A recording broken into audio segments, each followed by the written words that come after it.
It is my distinct honor to introduce our next speaker, a distinguished Israeli diplomat, Ambassador Oded Eran.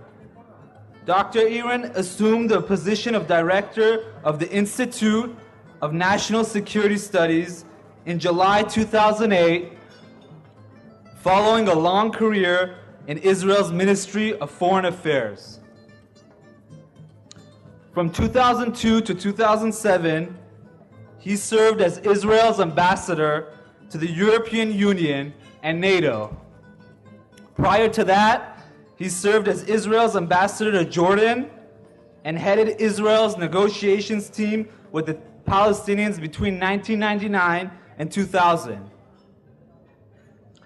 His other notable positions included Deputy Director of the Ministry of Foreign Affairs and Deputy Chief of the Israeli Embassy in Washington, D.C. Dr. Eran serves as an advisor to the Knesset Subcommittee on Foreign Affairs and holds a PhD from the London School of Economics. We welcome him in Los Angeles tonight and thank him for his many years of service on behalf of the State of Israel. Please join me in introducing Ambassador Oded Eran.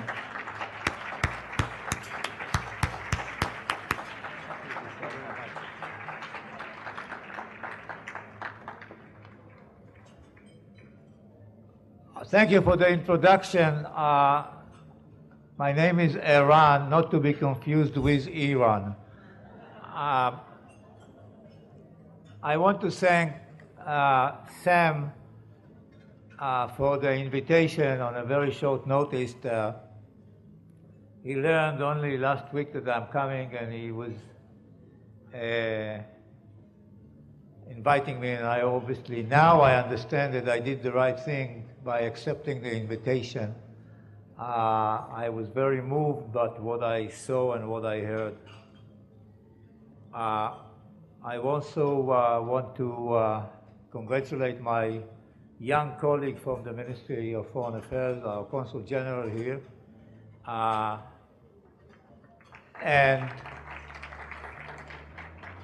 and say that the young generation in the Ministry of Foreign Affairs is almost as good as the generation that I belong to, almost as good.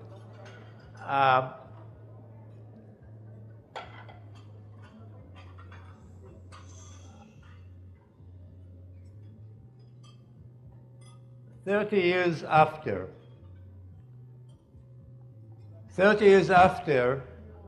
I stand here, 30 years after I arrived in Washington for the first time, in our embassy there, exactly, almost to the day.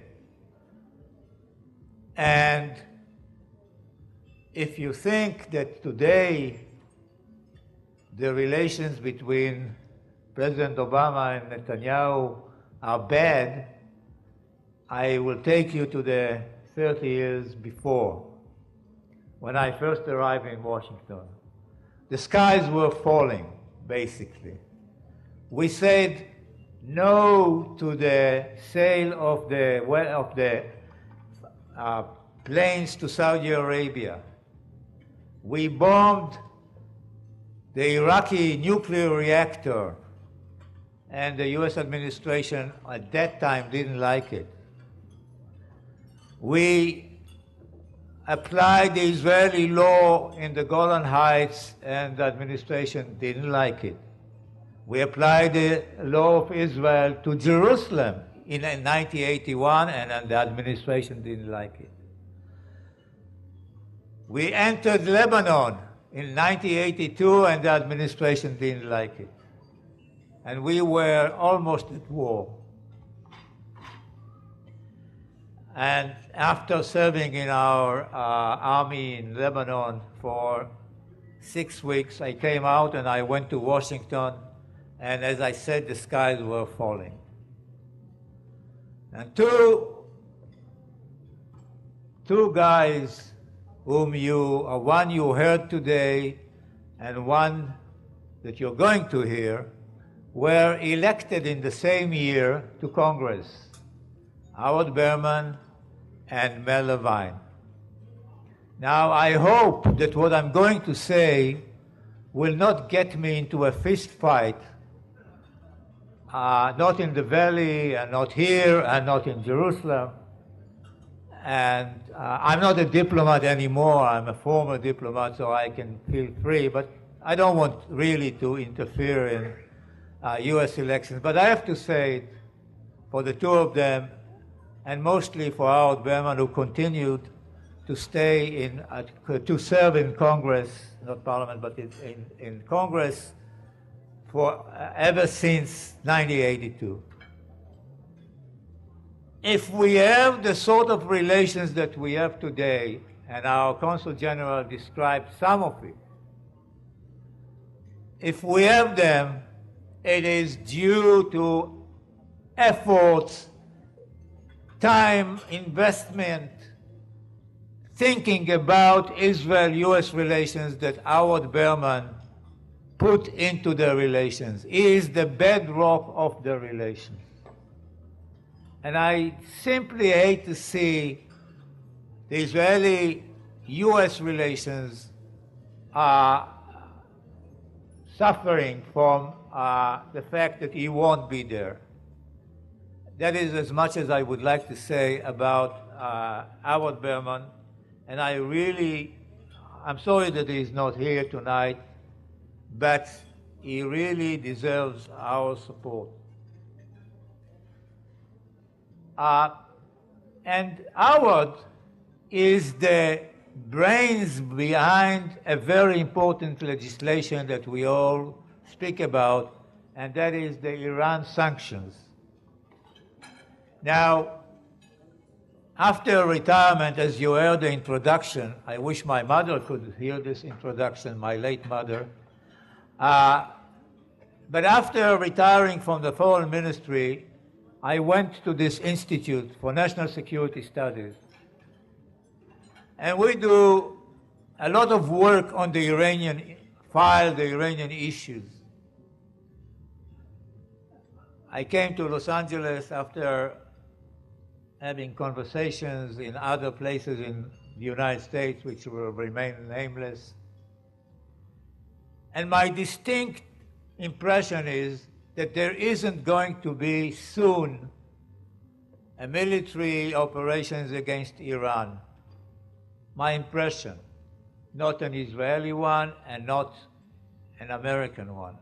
And if the two of us don't do it, no one else will do it. That you can bet on. And therefore, the sanctions become even more important. And the sanctions, as we all know, and I'm sure that you read more than I do about this issue, and the sanctions are beginning to bite. If you read the newspapers from Iran, the Iranian regime has no other options but to admit that they begin to bite. And therefore, what Howard Berman did in Congress is crucial. And there will have to be more of this to come if we want to achieve not only the end of the nuclear program, but more than that. Every expert on nuclear capabilities will tell you that even a successful military attack on the nuclear project of Iran will buy us 3 to 4 years maximum. And therefore, the solution not only to the Iranian nuclear project, but to other issues, is a regime change.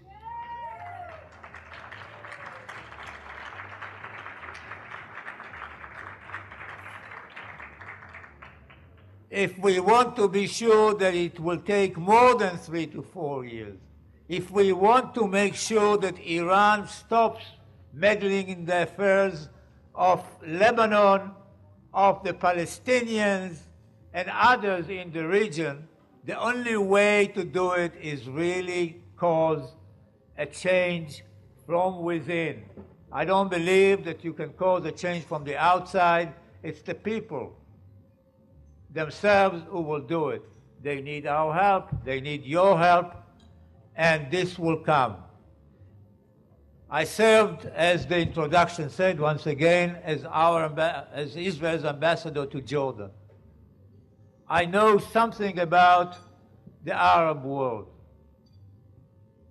If you came to experts in this country, in Israel, in the Arab world itself 2 years ago, and you would say there will be a fall of the Mubarak regime, Assad will go, people would send you to their shrink, to their psychiatrist. And yet, these changes took place and take place.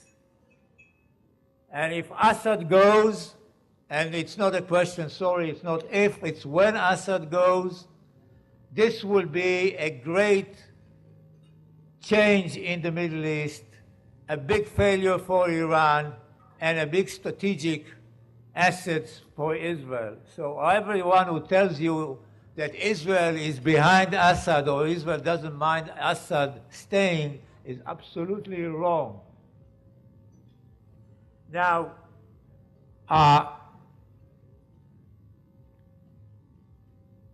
the changes themselves in the Arab world are not necessarily positive in the short run from the Israeli point of view, because they brought to power from Tunis to Syria and even Turkey.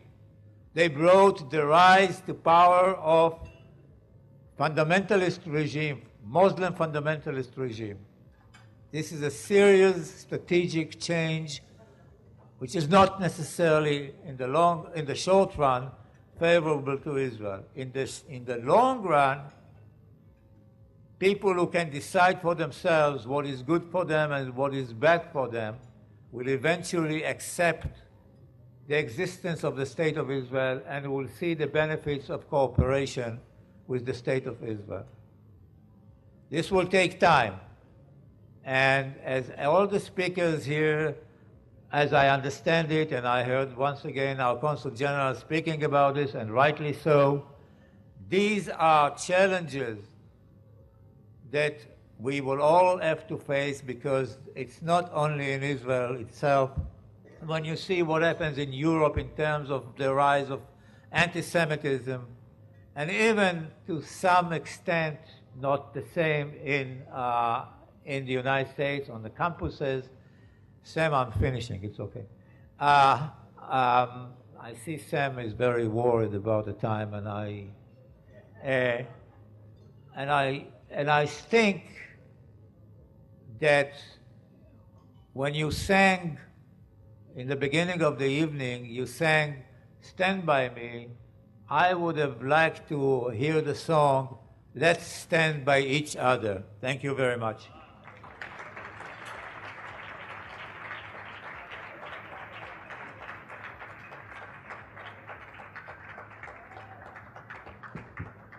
Thank you, Ambassador Eran, for those remarks, and thank you to all of our speakers at this wonderful gala dinner.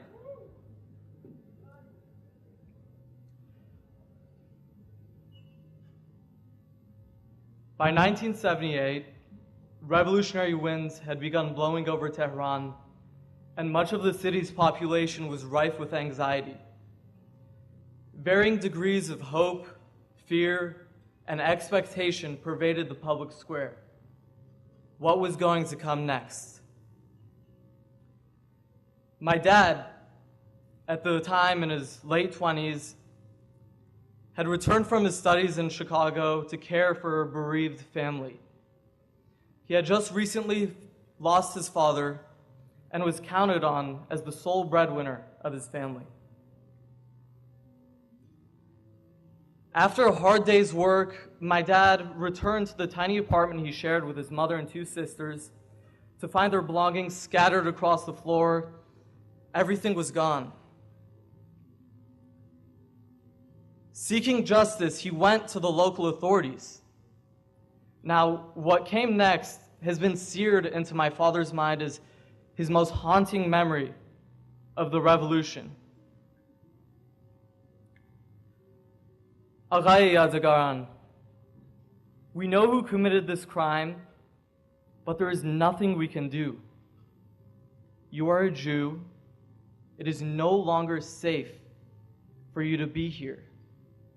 Leave Iran while you can. Now, my father was stunned, but unfortunately, history was not. Those words have been uttered to Jews from Warsaw to Kishinev, from Cairo to Baghdad, from Paris to Berlin. How many times in history have Jews been told that their homes are replaceable, that their roots are impermanent, their memories meaningless? Today, however, we are far from those revolutionary years in Tehran. Because of a courageous generation that took a painful leap of faith, we are in a country of opportunity, where we now have a voice.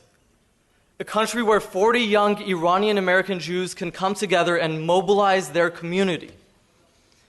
A nation where just 1 year ago, our volunteers worked with the elected officials to remove $160 million from corporations that do business with Iran.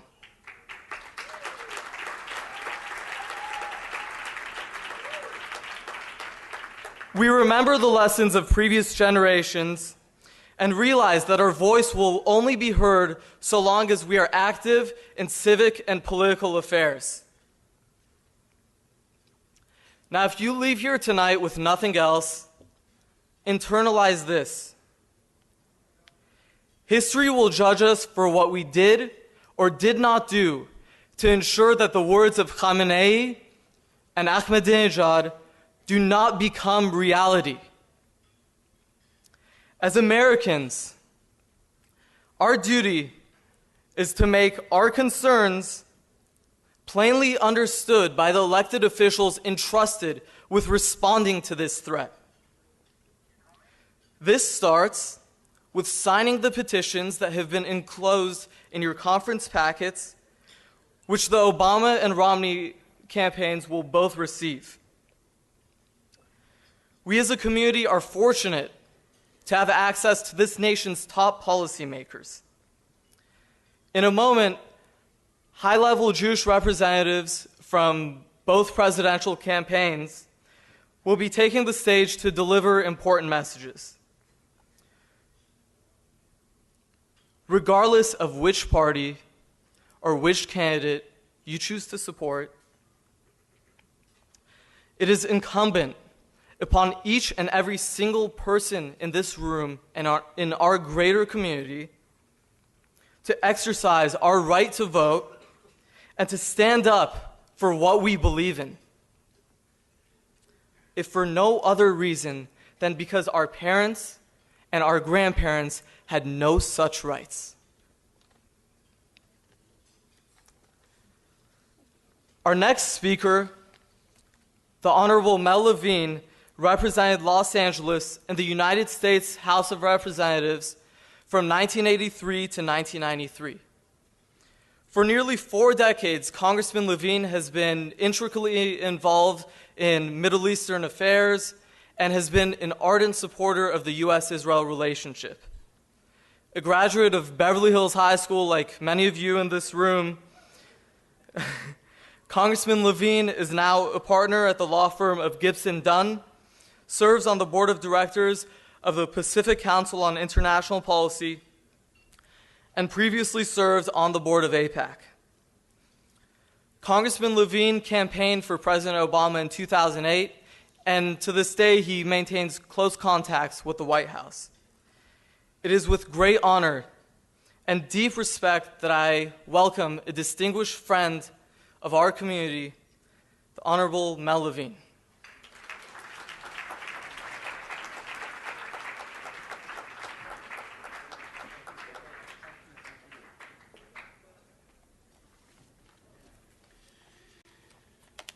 Thank you very, very much. This evening has been quite inspiring for me to see the depth of conviction and involvement and the multi-generational engagement here. Gives me a great deal of hope for the future, not only of the Iranian Jewish community, but the Jewish community broadly. I've been following Sam Yebri's progress since he was a law student. Had the privilege of getting to know Sam when during his tender law student years, and I know what kind of a leader he has been for this community, and to see so many people in his generation up here earlier this evening engaging in the singing and the and knowing of your leadership in putting this event together and of the engagement that you're providing to this community. I just want to salute you and thank you for what you're doing. It's marvelous.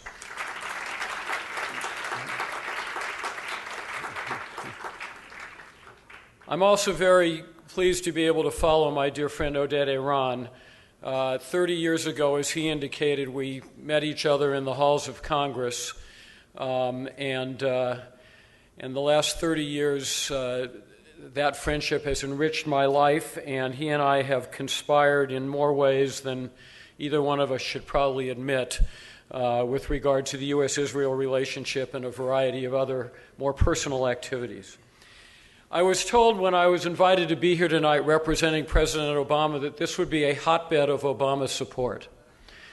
I thought I'd draw a laugh with that, at least at the beginning of my remarks. I'm very, very pleased to have the opportunity to share with you why I so strongly support President Obama. And I am proud to report that President Obama's strong, consistent support for Israel is regularly and strongly voiced by a cross-section of Israel's top leaders, which I will discuss in a few minutes. Briefly, before I discuss the issue of Israel and the issue of Iran, both of which I'll get into in my remarks, let me just share with you briefly how, in my view, President Obama embodies the values and aspirations of the Jewish community. Last year, before a convocation of the Union of Reform Judaism, the President outlined much of his worldview, and two of his statements to that group resonated strongly and powerfully with me as statements that reflect the values of our community, and I'm just going to share these two statements with you. He said, "When my Jewish friends tell me about their ancestors, I feel a connection. I know what it is like to think, only in America is my story even possible." And frankly, I have heard that from every speaker here this evening. And also this one. He said, "American Jews fought bigotry because they experienced bigotry. They fought for freedom of religion because they understood what it meant to be persecuted for your religious beliefs. Our country is a better place because they shared the same values that bring you here today, the same values that led Justice Brandeis to fight for an American that protects the least of us." And I've heard that concept echoed by the Persian community here tonight as well. And President Obama's record as president on domestic policy issues has been an embodiment of Jewish values. On women's rights, on equal pay for equal work, on choice, this president's views have consistently supported the rights of women. And by the way, those views are diametrically opposed to the positions of his Republican opponent. On enacting health care legislation, after half a century of trying, President Obama achieved a reform that will ensure that in America, nobody goes bankrupt because they got sick, and where now insurance companies can't charge you more just because you are a woman or deny you coverage if you have breast cancer. Or to increase fuel efficiency standards for the first time in 30 years against the bitter opposition of the oil industry to move toward ending our addiction to foreign oil. Or to appointing 2 new justices to the U.S. Supreme Court who will defend our rights as Americans, including our First Amendment rights surrounding religion, or resisting Republican cuts in Pell Grants for smart, needy kids to attend college, or fighting for ongoing environmental protection, and I could go on. And lest we forget, though we haven't fully climbed out of the horrible economic ditch that was left by President Obama's predecessor, and even with the Republican Congress betting against America by refusing to support job growth initiatives multiple times, and even though we haven't achieved all we need to, our economy is turning around. Instead of the steady job losses of the Bush years, we now have steady job growth, and the stock market has more than doubled. And for all of the Republican talk about divisiveness very candidly is what the Romney riot budgets embrace. These budgets have aptly been described by a nonpartisan budget observer as reverse Robin Hood, robbing from the poor to give to the rich on steroids.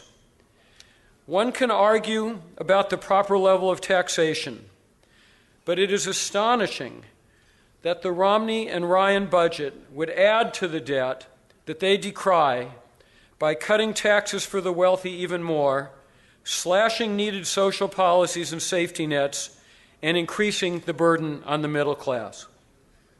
And I submit that because Republicans know that on every such measure, they cannot appeal to the vast majority of Jewish voters, they have engaged in a cynical effort to distort and misrepresent President Obama's record on Israel. And let me say, by the way, that this distortion and misrepresentation of President Obama's record on Israel does Israel no favors, because Israel needs bipartisan support. As Oded indicated, I spent much of my career in Congress fighting for the U.S.-Israel relationship. And during the years that I spent in Congress working closely with my colleagues to strengthen U.S.-Israel ties, I worked very hard, as did Howard Berman and those others of us, Joe Lieberman, who were in the forefront of the fight to ensure the closest possible U.S.-Israel relationship. We worked to include Republicans on all of our legislation. We went to Republican supporters of Israel and did these things on a bipartisan basis. If I had a bill, I'd go to Jack Kemp or I'd go to Newt Gingrich, both of whom were strong supporters of Israel, and put them on my bills. And even though I didn't agree with them on a number of other issues, I didn't go around claiming they were anti-Israel. They weren't. They were friends. Democrats and Republicans felt it was important, and I will submit it continues to be important, to lift up each other who support Israel. And unfortunately, by falsely claiming that a friend, such as President Obama, is not, only threatens to weaken critical bipartisan support for Israel.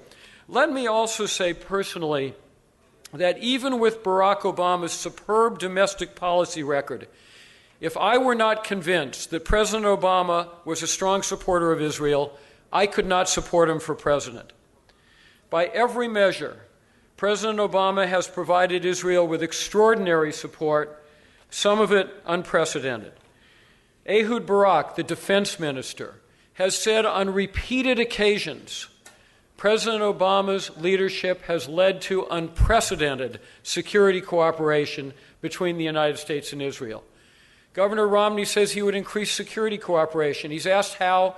He can't give you a single answer because the security cooperation between the United States and Israel is stronger than it's ever been.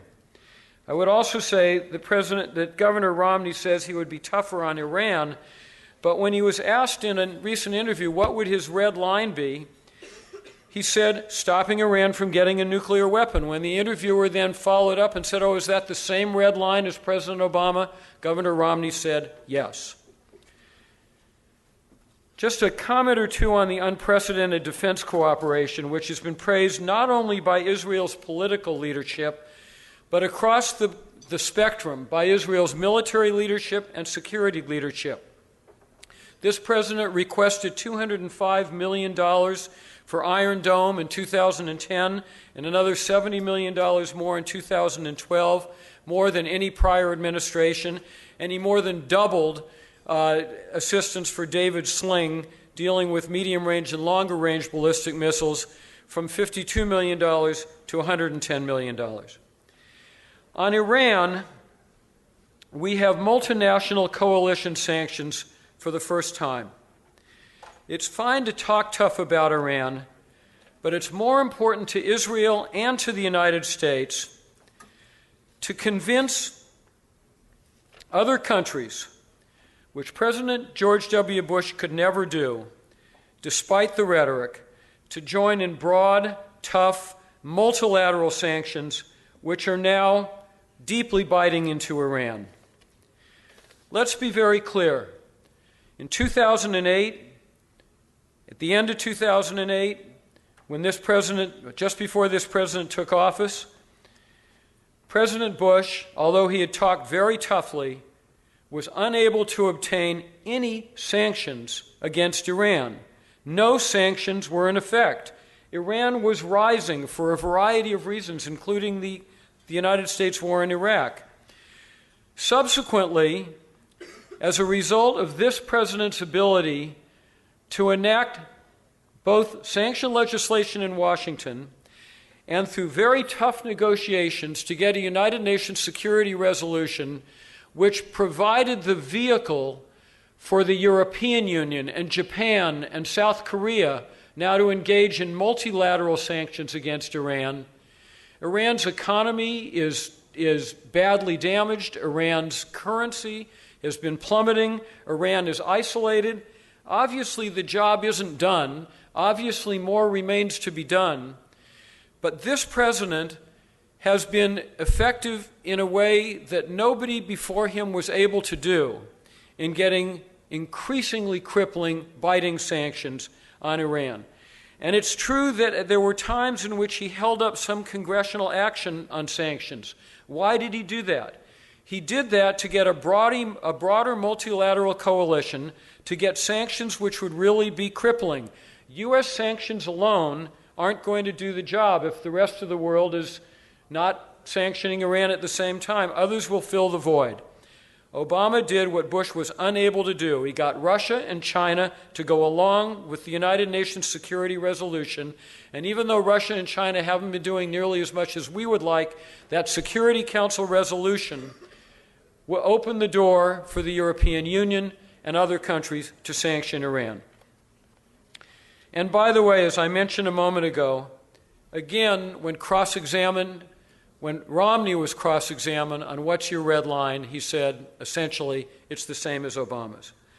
To properly assess President Obama's record on Israel, I would suggest that it's appropriate to look to prominent Israeli leaders from the political, intelligence, and defense communities rather than to Governor Romney or his campaign for an accurate view. When 6 Israelis were trapped in Israel's embassy in Cairo, who did Prime Minister Netanyahu call for help? He called President Obama. And what did President Obama do? He was able to act immediately, and he was able to secure the release of the 6 Israeli hostages from Israel's embassy in Cairo. The former Mossad director, Ephraim Halevi, stated that this was, in his words, leadership of historic proportions. As Halevi said, instead of 6 Israelis returning home, there could have been 6 body bags coming back to Israel. And this, he stated, was something that was only accomplished as a result of the immediate intervention of President Obama. After President Obama's strong refusal at the United Nations to support the Palestinian bid for a state at the UN and his moving statement at the UN, which isn't exactly the friendliest audience in the world relating to Israel, lauding the Jewish state, excoriating Iran, and reminding the world of the dire and sometimes existential threats Israel lives with, and also reminding the world that the only route to peace was not through the UN but through direct negotiations, Prime Minister Netanyahu thanked the President and stated that he deserved, in Bibi's words, a badge of honor for his support. Defense Minister Barak, in addition to lauding the unprecedented security cooperation, has said, quote, "I don't think anyone can raise any question about President Obama's devotion to Israel." And when asked whether Obama is resolute, Defense Minister Barak's response was, "Go ask Osama or the Haqqanis or other terrorist leaders that you can't contact today." And Consul General Siegel's former boss, my good friend Danny Ayalon, the former Israeli ambassador to the United States, who, as those of you who know him will know, he is no fuzzy-headed liberal. He serves as the deputy foreign minister under Avigdor Lieberman. Danny Ayalon has stated, quote, "I can state categorically, we have not had a better friend than President Obama." And by the way, as Ambassador Eran indicated in his remarks, there's a bit of a double standard at work with our Republican friends.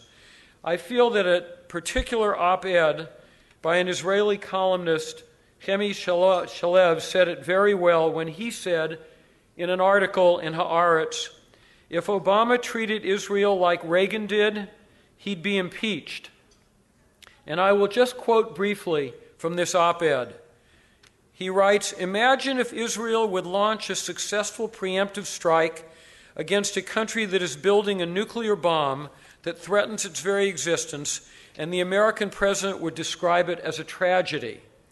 And then not only would the U.S. administration fail to stand by its allies, as Republicans have attacked Obama for allegedly doing, but it would actually lend its hand to a UN Security Council decision condemning Israel, calling on it to place its nuclear facilities under international supervision, and demanding that it pay reparations for the damage it had wrought." And that's just the beginning.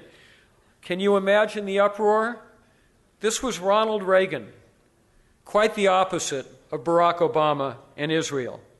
And by the way, when the Romney campaign enjoys criticizing Obama for not having visited Israel in his first term, let me just ask you which American president since Ronald Reagan has visited Israel in his first term? Not Reagan, who never came, not George H.W. Bush, who never went, Bill Clinton in his first term for Rabin's funeral. It's the only time any American president since Reagan went in their first term, and not George W. Bush. So this criticism, again, is a bit of a double standard. Look, there are questions about how certain issues are framed or presented, but the irresponsible assaults leveled against President Obama are partisan attacks which are dishonest, and these attacks are not in Israel's interest as they are attacking a proven friend. This is a president who is out there repeatedly working hand in glove with Israel, having developed closer security cooperation than has ever before existed. So, as someone for whom there is no issue of greater importance to me than Israel's security and Israel's survival, I am honored to stand before you and urge you to give your support to Israel's friend, President Barack Obama. I have an article here quoting Israel's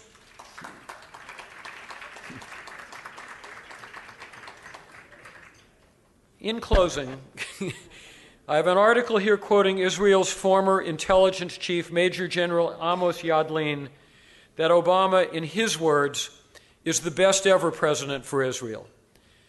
As the journalist Tom Friedman has said, it may not yet be clear if Obama is the best friend Israel has ever had, or only one of Israel's best friends, but he is certainly one or the other. And by any measure, he is a committed friend. So if your test in this election is the one Rabbi Wolpe recently wrote about, who is best for Israel, you should be for the re-election of President Obama. And perhaps President Shimon Peres said it best when he said, "I think he's a great president, and I think he's a great friend of Israel, and I say that without hesitation." Thank you very much.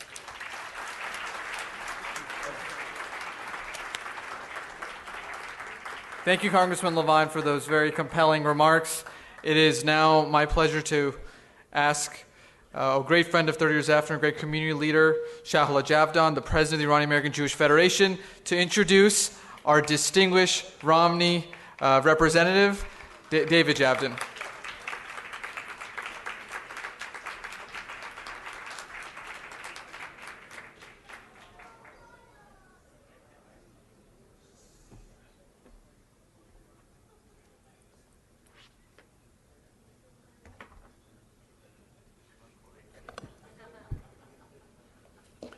Good evening.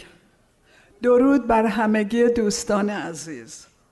To begin with, on behalf of the Iranian American Jewish Federation, its chairman, Mr. Mike Nazarian, and myself, I congratulate 30 years after for this magnificent, meaningful, educational, exciting seminar.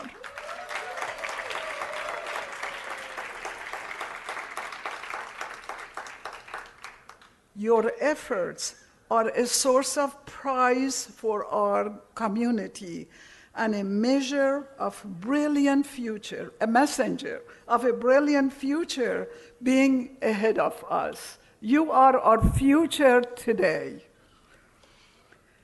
Secondly, I want to thank 30 years after for honoring the Federation by giving us the opportunity to announce our 30th anniversary celebration, a magnificent concert by Rita on November 1st at Royce Hall, UCLA.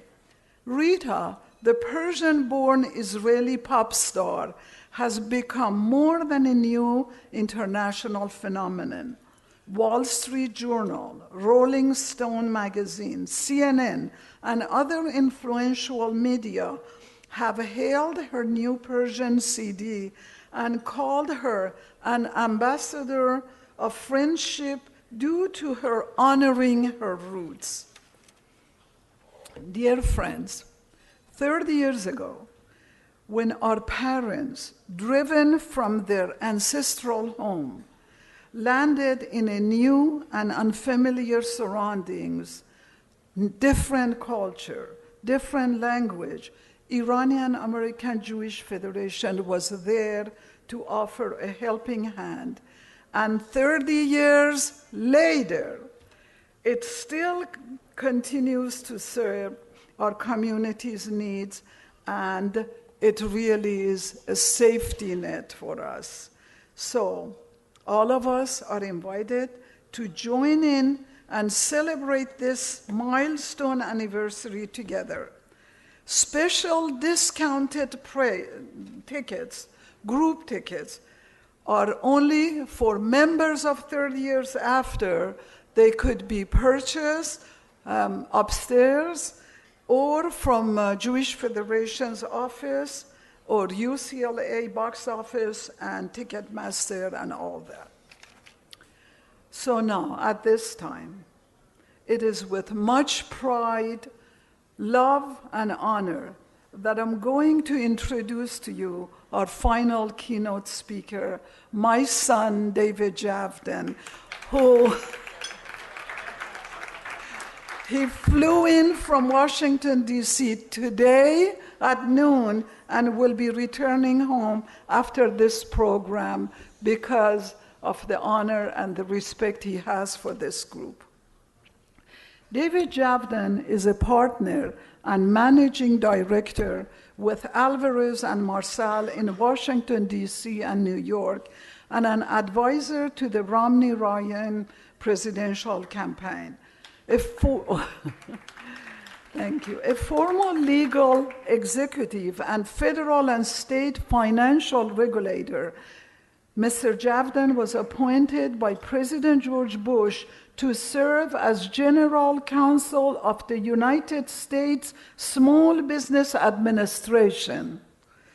David was actively involved with Jewish outreach efforts for President Bush's presidential campaign in 2000 and 2004. He has also been involved with Iranian American Jewish Federation in New York and California, and is one of the leaders of the Iranian American Jewish community there. I'm a Jewish mother, I'm allowed to say this. David previously served as a special counsel to New York State Senate on healthcare and Holocaust issues, and then represented the Jewish community of Austria in its lawsuit against Austrian government and banks. This established the right of Holocaust victims and their families to claim their rightful inheritance from the banks. Please join us in welcoming David Javdan.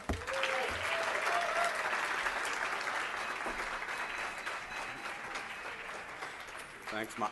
Thanks, Mom. You can see we definitely leave nothing to chance here. Other people just have their mothers write their introduction. I have Mom actually give mine. And what a day and what an honor it is to be here and to share the stage, so to speak, with the congressmen and those who were here earlier. What an incredible crowd. I think the fact that we had everyone running for mayor up on the stage earlier today is just incredible. I can't say anything about the other candidates, but I've known Eric Garcetti for 24 years, a Rhodes Scholar, naval intelligence officer. That's the kind of people I usually hang out with, Mom. So this is all good. And I just want to make one point here, particularly because it sounds like I came close to entering into any discussion about a Democratic primary. Always a dangerous thing to do.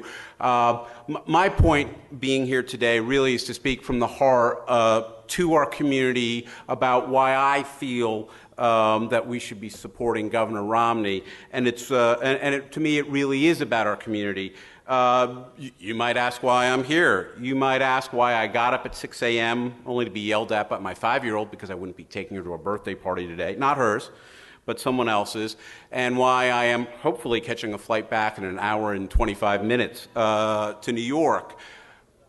I'm clearly not here to raise money. Well, not for any election, though I would be remiss if I didn't remind everyone of just what an incredible organization 30 years after is, and that these things don't happen if people don't support them financially as well as morally.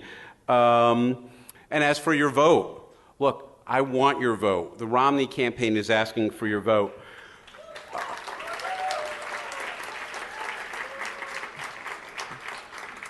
But if getting Governor Romney elected were my sole purpose when I woke up this morning, I'd more likely be in a swing state such as Ohio or Virginia, which is 10 minutes away from my home.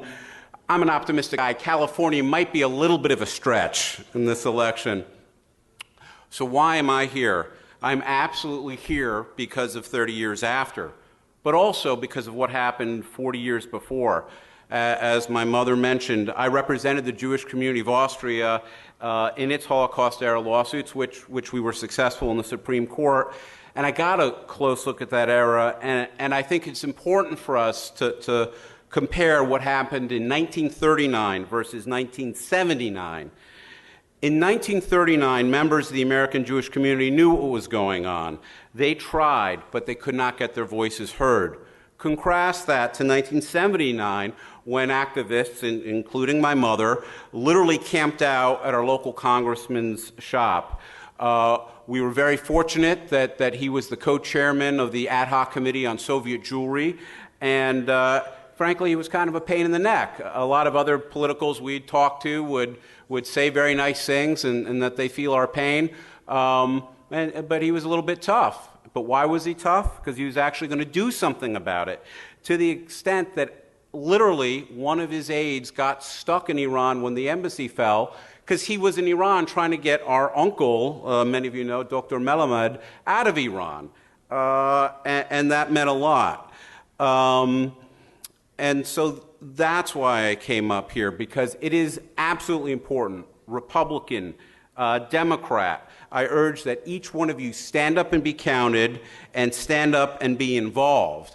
Now, I've had the pleasure a few times after these 30 years after meetings to get phone calls from people who want to get involved in campaigns on both sides. I was able to help place 5 or 6 people into different internships in the federal government, and I'm happy to do so again. We have friends on all sides, and I think you can find me. But to have influence, it's not just enough that we have friends, but we have to be respected. It must be understood that there are consequences for disrespecting our community. What signal does it send to support an administration that said it wanted to put daylight between us and the Israelis? What signal does it send when we have to watch our mayor here in LA, who I love and respect, being forced to use Politburo-style tactics just to get recognition of Jerusalem as Israel's undivided capital? And our community understands implicitly that a key element of freedom is economic freedom, that the American dream is about being your own boss and controlling your own destiny. Much of the success and the power in this room stems from our talents as entrepreneurs. Drowning our small businesses with higher tax rates than corporations pay and binding them with endless red tape and regulation is no way to go. It's not going to get our economy going. And this is why all the major small business organizations have endorsed Governor Romney. And finally, I'd like to say two things. During this debate the last week, we were told by the Vice President that our intelligence agencies would be able to let us know immediately if Iran was about to make a bomb. But at the same time, he told us that they gave him botched and unnecessary, incorrect information about what was going on in Benghazi. Now, I don't blame our intelligence agencies, and I don't blame that, hey, in the fog of what's going on, we may not understand everything. But that's precisely the fact. That's precisely the hard truth. No intelligence agency or anyone is ever going to be able to tell us where everyone is, what exactly is happening, what's going to go on. And when you're talking about an existential threat to the survival of Israel and the people of Israel, to leave that up to sort of some chance or trying to cut it too close, I just think is irresponsible. And also,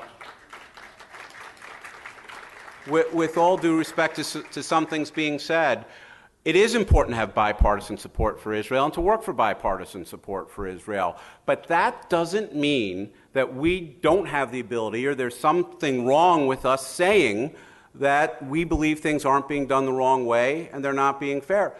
I would say this. I did not vote for George Bush 41. George H. Herbert Walker Bush, because of some of the concerns about that. Now, that's a big thing, because I have to tell the guy who appointed me my last time that, yes, I didn't vote for his father, but it was the right thing to do. And it is the heart and essence of being an American to be able to call it out and say when we think someone isn't looking at us. So our vote and our respect has to be earned. And that is why I'm here. That is why I've come through all this. Yes, Governor Romney wants your vote, and I want you to vote for him, but not just because it will turn the outcome of this election. Most of you are here in California, it may not, but because of what it will say in future elections and to future people. If our values, if these issues are important to us, then the only way that we can say anything about them is to vote on those issues. And for that, I thank you, and I'm going to go run to the airport.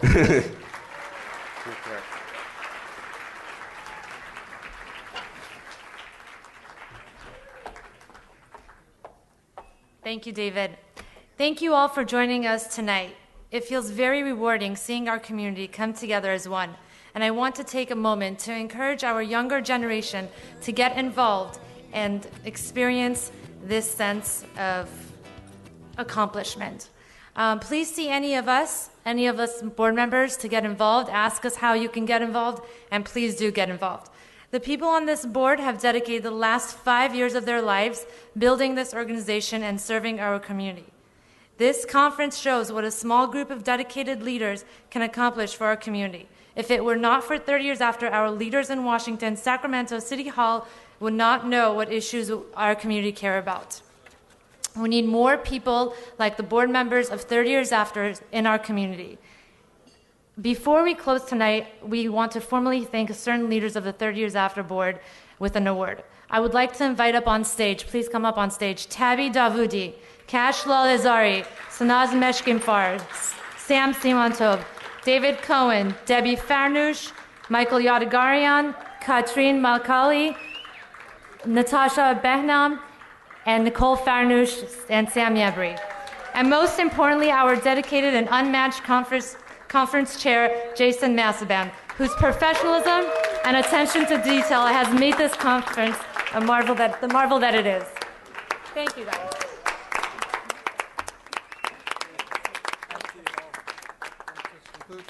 Thank you all for joining us. Will the board come up for the entire board and volunteer council come up for a quick photo? If you enjoyed what you experienced today, please support 30 Years After financially, morally, and most importantly, get involved. Visit us at 30yearsafter.org. Have a great evening, drive safely, and we'll see you soon. Thank you. Let's get a picture. Cada día te quiero más, yo vi, van, cada día te quiero más. Yo vi, van, cada día te quiero más, yo vi, van, cada día te quiero más, yo vi, van, cada día te quiero más. Yo vi, van, cada día te quiero más, yo vi, van. Cada día te quiero más, yo vi, van, cada día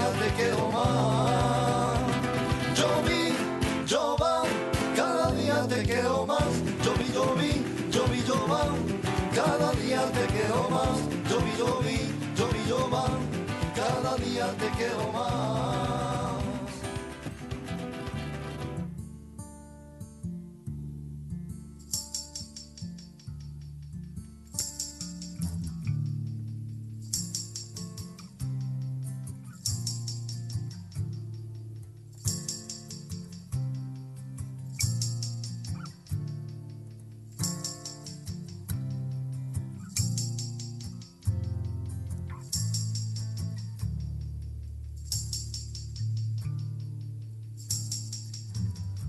So close, no matter how far.